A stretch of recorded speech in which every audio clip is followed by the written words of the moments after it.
yes, ownership is more of a 5, 10, 15 year, 20 year, 30-year play. Like a lot of people's Yeah. like, oh, I don't want a 30-year mortgage, but it's look at your house as a bank. Welcome to the Don Sirius Show. Whether you're a curious mind or someone seeking inspiration, the Don Sirius Show is your go-to destination. We promise to ignite your curiosity and leave you with fresh insights after each episode. So subscribe, tune in, and enlighten your mind. Like I said before, my passion is really teaching people the leverage game on real estate, like how you go from buying one property to holding and keeping that property and getting into your second, third, fourth, fifth property. Because it's, and I don't know this to be true or fact, it's my belief that if you're in my age group, we'll just call it 30 to, I'm 40, but if we're going to go from, so we're saying anyone from 30 to 50, there's not going to be a pension, a retirement, or anything like that. And I had a I great don't believe so mentor neither. show me how to leverage your real estate portfolio to where when you get to the retirement age, you can just start releasing, or cashing into your portfolio to have like livable income.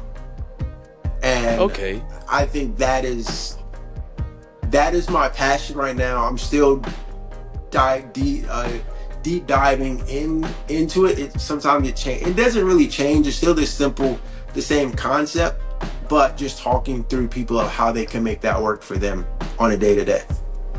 Okay. So, all right, I understand that then. So how did you, this is a two-part question. How did you maintain or hold on to the passion of wanting to stick to it when you realized it wasn't exactly what you thought it was when you first got in? And what kind of advice would you give to the people that want to do what you're doing? So when they get, in a position where it gets rocky and rough, how can you, give them your experience to motivate them to continue and drive past that so you can get to the level you at and probably higher? Because I know you want everybody to succeed just as well as you. So what would you say to that? I think what drives me is, it may be different from what drives everyone else. Like I'm hyper competitive, and I compete with myself on a day to day. So I Okay. always want to outdo what I did the day before. So that's one. And what I've learned is you can't quit at anything.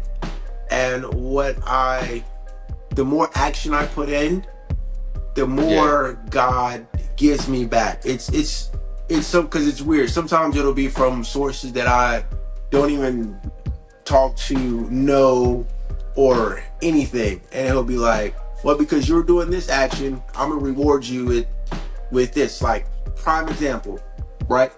I have a lady that I'm helping turn her, well, we sold her property. Now she wants to buy it back, and we're about to turn it into like a Airbnb rental once we get the other side to agree Okay. to the terms that we want. There, but we don't have to talk about that so much. But I was Okay. doing actionable steps like cold calling, all that kind of stuff, door knocking on one end, right? And I had a day where it was just like horrible. I got like 10 FUs in a row, and that was like driving me crazy. Come on, I'm just trying to help other people understand how to leverage their situation. But I'm like, okay, no worries. I'm gonna wake up and I'm gonna do the same thing over again. But I was like, this day, I was like, and then God was like, oh, somebody from 3 years ago just randomly called my phone and said, hey man, I remember me from 3 years ago. I was like, yeah. There was like, I didn't, you told me to sell my mom's house doing a untraditional way. And Okay. I was like, I appreciated that. And now I want to buy it back. And I want to use you because I was like, you were the only honest person with me. You told me like, if I like, no realtor is going to be able to sell this house and make a real profit, and anyone they sell it to is going to give me pennies on a dollar.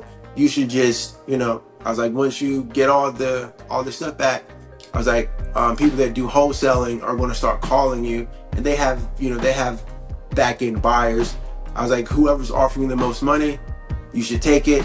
You already work with a lawyer, like work Okay. with them Yeah. because you won't have our fees. You won't have our fees included in that process. Plus, and that game works a little bit different. So I'll explain it real quick. So for everyone that's listening, so if someone is trying to wholesale your house, so you have someone that has the paper, through the owner of the home. So the owner of the home owns it. Someone else says, hey, I'm going to charge you whatever they charge. They say, I'm going to charge you 5%, but I'm going to go find you an end buyer. So now you have, but then if you're so then they go and find an end buyer. So let's say they go through a real estate agent and then they have a buyer. So then that agent, now he has to tack on his extra 10% or for whatever the percentage is negotiable, whatever that percentage is on top of the person that has the rights to the paper on top of the ownership, if that makes sense. I explained that very, very quickly. But that's how I told her that's what would have happened if we did it traditionally. I was like, hey, I'm going to get my 3%, and I have the middleman that, is going to want his, 10K, whatever. And then, I was like, that's how we would have to do it. So in order for, they're going to call you, just erase me, you do it. If you have any problems, I'm happy to help, but I'm sure, you already have a lawyer going through the trust and stuff like that. So that's how that worked. Oh, so this particular property was in a trust too, huh? Yeah, I always tell people too, what I'm learning is, and if I don't know how much it costs or whatever, but you put your properties in a trust, simply because once you go deceased, it doesn't have to be released back to the state. Like, people don't really think about, and this is stuff that I didn't know until I got into real estate. Like, and I'm telling my parents. Yeah, I'm listening. Go ahead. Well, I was just. No, I'm telling my parents now. I'm like, hey. Yeah, like I also understand. Like, I don't know. Go ahead. Yeah, well, it'll still be good. I'm learning that I know what a trust is, but I heard that we should look into what an international trust. Have you ever heard that phrase before? International trust? I haven't really heard international trust, or like I said, like, I'm just a real estate agent. I have to point you to lawyers and all that stuff, but I will say that, and I'd say that because we're on a live thing and I don't want to get in trouble. But this pre-recorded, but it's cool. Well, you know what I'm saying. When when you're doing a trust or whatever, when you die and it just keeps you from having the property go into probate. And there's two sides of probate. There's probate with like if there's someone living that is going to be an heir to that property, it's still, people don't think about it. People are like, well, I'm just gonna leave it to my grandkids. I was like, well, you could do that, but it's still going to revert to the state, and it's going to have to go through the probate process. And then anyone that feels like they have claim to the property is going to come from the woodwork. But if you put it in a trust, it's a kind of more protection to where it's going. I mean, and like I said, like, get with an attorney, they'll help you structure. You can even put a company in the trust. How you want it structured. Yeah, you could put a lot of different assets in the trust. But these are things that I had no idea about until I got into real estate and really was like, hey, I want to dive deep and really understand this game, because it's a game, and people, I mean, and I don't want to sound like a broken record, but you have large corporations right now that are just buying up, like single family homes for. Yeah, I was peeping that. You're right about rentals. That. I was like, it seems like corporations are buying more and more homes instead of like commercial buildings. Like in the past, excuse me, in the past, corporations was like either building corporate buildings or commercial buildings or leasing commercial buildings. But it seems like nowadays, like they flipping it and doing a whole 180 and buying nothing but houses. You know, I've been paying attention to that. Well, that's interesting. I mean, that's because like right now, a lot of people are afraid of the interest rate and their monthly payment, so they assume that renting is cheaper. But I am telling people, like, I'm not sure how it is cheaper if you're not building any leverage. Yes, ownership is more of a 5, 10, 15 year, 20 year, 30 year play. Like a lot of people say, oh, I don't want a 30-year mortgage, but look at your house as a bank. Like, okay, I'm listening. Like me, for example, I'll just talk about myself. All right, we bought our house in 2019, the one in Arizona. We bought it, and we're taking money out of it. I mean, they're charging us to get our own equity out, but it's okay. If you don't use your equity, guys, you have no equity. That's my preach, right? That's my. But we took the equity out. Now we're about to try and go purchase another property. You know what I'm saying? And in that term, we're going to put another person in this property, right? And then people are like, well, you know, I mean, and then so I just want to tell people, like, on your first rental, you're not gonna make any money. You're not really gonna make any money until you get to like rental 5, 10. I mean, you might cash flow a little bit, but that's not what you just want it for, all the tax purposes and all those type of things. But that's really my passion right now. That I'm trying, because I'm going through it myself, and I can tell people how to do it, because I am actually doing it in the game with you as I'm trying to help people buy and sell. Man, you're coming back on this show, by the way. I can keep going all day. You coming back on this show because I'm bringing you back on this show because we ain't gonna be able to cover everything I want in those 30 minutes to 45 minutes, but because I'm finna speed talk you to death, man. I'm finna speed talk you to death, and watch how quick you work too. All right, so my father passed from cancer. My father passed from cancer 2 years ago. You can say my condolences, whatever. I miss him, yes I do. But his parents had a house. He lived in that house. He had a wife. She's still alive. He died. The will was only will to him, and I have 3 sisters on my dad's side that he had a second wife. So it's 4 of us: me, my 3 sisters, and now it's a 5th, the wife. All right, so the house was broken into 5 parts: the wife, me, 3 sisters. The wife abandoned the house. My sisters don't want the house, and the house was paid for. It was a little 3-bedroom, 1.5 bathroom house. This is a brick home. It's like kind of old. It's in good condition, and nobody wants the house. And also my father and his wife, they got an equity loan on the paid house. So instead of me losing the house, I'm actually paying this stupid equity loan, and I haven't even started the succession because nobody wants the house. You got any advice about that, man? That's crazy, right? So the only advice, the real advice, I don't know what state you're in, but Louisiana. My advice would be to consult. So my advice would be to consult a real estate attorney. Because you're going to have to get everyone to give away their rights. I'm already on that part. I got an attorney. I'm already, we got Pat. I'm on that state, but I'm paying for that attorney out of my pocket too, by the way. Yeah. Well, I mean, just keep track of all your receipts in case somebody, because like it all says, like, once change people really realize, like, you know what I mean? Because I couldn't even sell the house if I wanted to sell the house right now. I mean, so all right, so you have an equity line of credit on the house, right? Yeah, about 20 grand right now. Is the house up to date? Is the house up to date? Nope. All right. Nope. Is it on land, or is it like?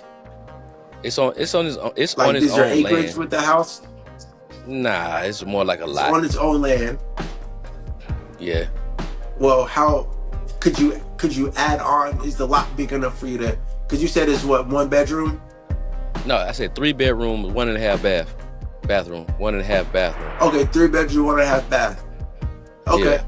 Well, still, is there room for you to add additions to the house? If I wanted to build to the backyard area, yeah. Okay.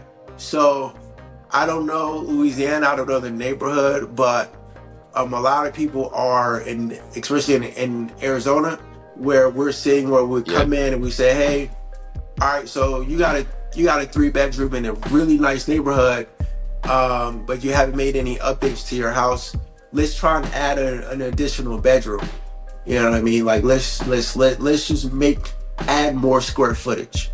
You know what I mean? Okay. And then 9 times out of 10, you know, depending on, you know, materials or whatever cost, we could pull another, you know, 40 grand out of, depending on property, we could pull another 40 grand out of it if we want to sell it, or, you know, or what have you. You know what I mean? People are doing that. It's really about the land. Yeah. I have people that are just buying houses too, knocking the existing structure down and rebuild it from scratch. Because it's all about location. Yeah, my mother knows that that's something I would rather do. I would rather knock a house down and then start all over from scratch. But at the same time, like, I only have my mother left, and if I outlive my mother, I don't like her neighborhood either, and I don't like my grandparents' neighborhood neither. So I'm caught over in like a limbo kind of. So yeah, but I'm telling you, I mean, it's a long play, right? And it's apparent. Depends on like our next, you know, 5 years or whatever, where we become like super, you know, we have like 4 or 5 million where we could just throw at something, right? I'd say if you're the first one to start regentrifying a neighborhood, it's better. So what you would do is you already have a property in the neighborhood. So now you just go and buy someone else. You go to the neighbor who's going to give you a great deal. And I know people like, I don't care. Get the great deal, build another structure just like you're building for the primary. Now you have 2 properties. Let's say the neighborhood it's a 400,000 neighborhood, right? Everyone's home is like 400,000. They all need like serious upgrades. So then you take that 400,000 home and you add 100,000, like as far as like upgrading it to where it needs to be. So maybe that additional 100,000. So now you got 500, but maybe that pushes the value to like 600. But you do that enough, then like you get like other, especially like if it's close to like evolving industry, like if people like where my house is right now, they're about to build a downtown, they're about to build a shit ton of all this other stuff. So a lot of people are like, I'm telling people like, just remodel your home and you'll be fine. Live in it for a little bit more. You said that. Once all the industry comes, then property values go up. Like a lot of people fight like, oh, I'm like, I mean, I get it. We do need farmland. It's wonderful, you know. But the farmland that's out here is not being, in my opinion, it's not growing any food. So it's, I don't know about Arizona out there. It's hot. Hot out there, man. You know what I'm saying? So it's like agriculture out there, man. It's a desert, man. Nah, bro. You would. You know what? I'm gonna tell you right now. I will tell you this. And Florida people, you could debate me if you want to, but we have citrus trees that grow in Arizona, and I promise you, bro. Straight from the tree. I drive trucks. Straight from the tree. I seen them. Yeah. Best oranges I've ever had in my life. Oh, so that's why you brought Florida up. Okay. Like my friend, you know what I'm saying? Yeah. My friend has an orange tree and a lemon tree in his backyard. Best lemons, best oranges. Like if you're into like, you know, like whiskey I'm sours. gonna hold you to that. When I come out there, I'm calling you when I come out there. And if it's that time of the year, you gotta let me at least try one orange or one of them lemons or some lemonade made from off that tree lemon.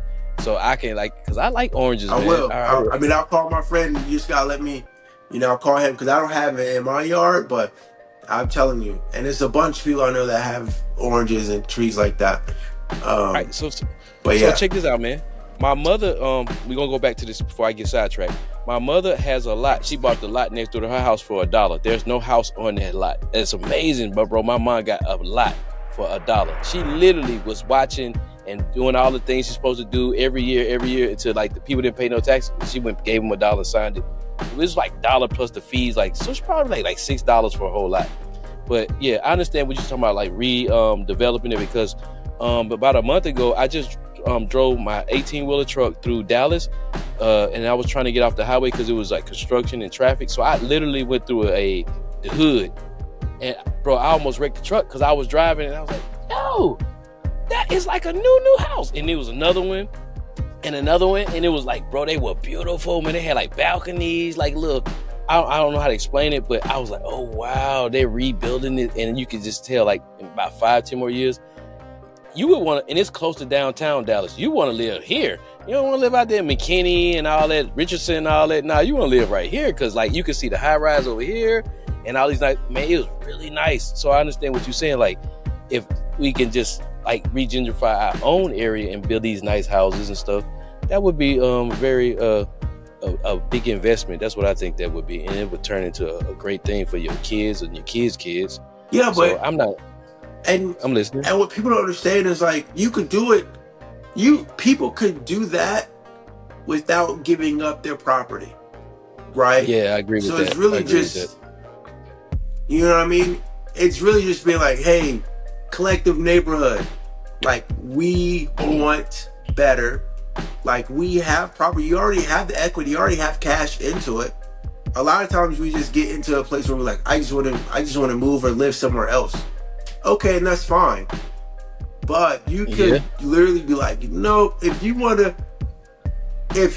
want this land, that means that something's coming, because they've already have the city plans so that means something is coming where I'm going to definitely eat off of this.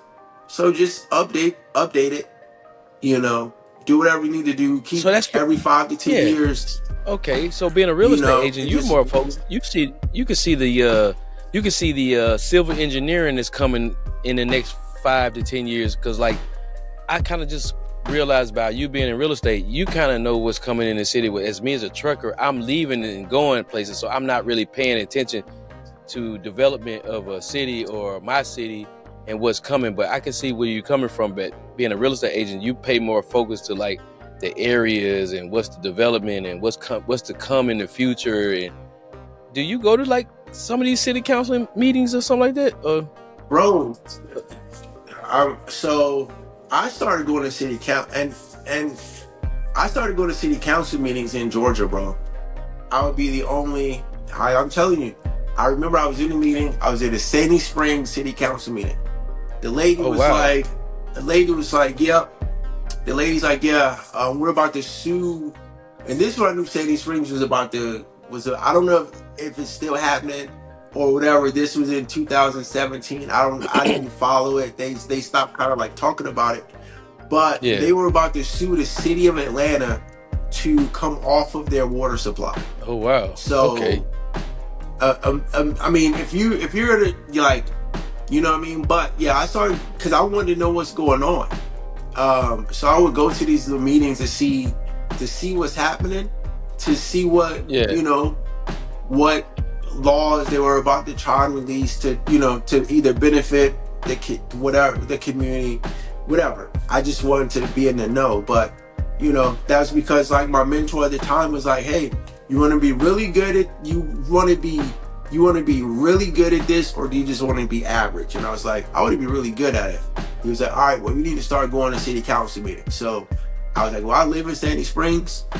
I'm going to go to these meetings, and I encourage everyone, go to your city council meetings, go to all the community meetings of your HOA, go to those board meetings, because you want to know what's going on. I'm not saying go and try and be a nuisance, but just go learn it, because that's where your voice starts. Okay. As far as, like, political and voting. Okay, so we still gonna speed this thing up. Yeah, all right, my bad. Go ahead, Sorry man. Yeah, man, I don't mean to cut you out because we on a little time limit. So, okay, he did say go to. Oh, my bad. Yeah, you gotta, just tell me to be quiet, repeat. bro. But yeah, No, definitely go to repeat your it one city more time, council man. meetings. Yeah. The Don Sirius Show.